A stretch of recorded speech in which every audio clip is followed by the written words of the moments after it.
This episode, we finally find out the format that's going to decide who goes into each elimination. And whoever came up with this format is an absolute genius. I can't believe they haven't had something like this on the show before. So at first it seems pretty simple. We're going to alternate girls and guys elimination weeks, and the worst competitor is going to go into the elimination. The top 3 competitors, whoever the gender is, that's the interesting wrinkle. So you could have guys voting on girls and girls voting on guys. The top 3 competitors, they form this troika that's going to decide the other person who's going to face the worst competitor in the elimination. And I have to say, troika is a great word. It's funny when they say it right. It's even funnier when competitors say it wrong, which happens a lot. But the real twist is something called the Inquisition. So they're in Spain, Spanish Inquisition. So basically the troika has to nominate 3 people instead of just 1. This is so good for drama because usually when you throw someone into an elimination, there's a 50% chance that the person you threw in is going to come back and then be pissed at you. Now, there's a 100% chance that 2 people you nominate are going to be back in the house and they're going to know that you voted them in, and then a 50% chance that that third person, so you could potentially be pissing off 3 people who are going to still be in the game. And I guess the blame is slightly more distributed. You can say, oh no, it wasn't me who wanted to throw you in, it was these other 2 people, but nonetheless, it's good for drama, and it's also good at breaking up alliances late in the game. So if you have an alliance of 4 people that's cruising and getting down to the final bit, they may have to throw in someone in their alliance that's not ultimately going to matter because they're not going to be the one going to actual elimination, but nonetheless, someone's name's going to have to come up, and that may start to reveal the hierarchy within an alliance and who the core of the alliance actually is. So it's just a great little twist in the game that's going to create a lot of drama and potentially really come into play later on. And the second thing it does is we get these great scenes of the actual Inquisition and everyone sitting around the table.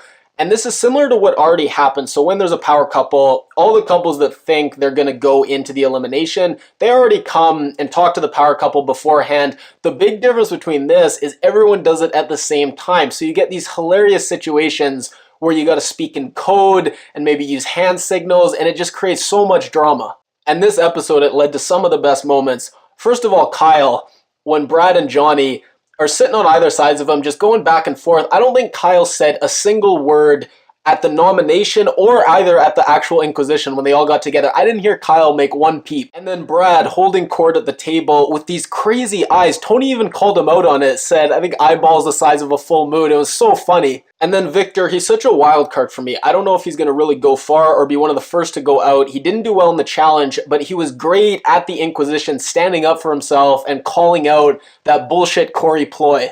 Now, Cory's scheme, which was to pretend that Brad and Victor and a few other people had this alliance that was gunning for Johnny, I almost thought it was going to work because Johnny and Brad do not trust each other at all. But here's why it was a really stupid play. Cory has to either convince Johnny or Brad, because those are the 2 decision makers, who's going to be the one they all throw in. Why would he choose to try to get Johnny on his side, who already hates him, rather than instead focus on Brad, who has no reason to want to get rid of him and does have a reason to get rid of one of the other guys, his rival? So it just made no sense for him to try to flip Johnny when he should have just focused on Brad all along. And by trying, the strategy he chose to try to get Johnny on his side completely pissed off Brad because he made up this lie about Brad being in this alliance gunning for him. So it was a plan where I thought it might work, just crazy enough to work, but ultimately it wasn't a good move, and I think it's going to be the downfall of Cory, and it is. Either him or his best alliance partner is going to be gone. So who looked really good this episode? Johnny. At first, that first challenge they did that was just straight endurance, he didn't do very well at it. And I thought he might not really do as well this season, and he might be finally getting too old. But then this challenge, he just kills it, and it reminded me that just because he may not be in as good endurance as these other guys, he's been doing these shows so long. He's so good at these weird kind of challenges. He's great at balancing and slip and slide. He's great at these things. And honestly, he might run away with this season as well.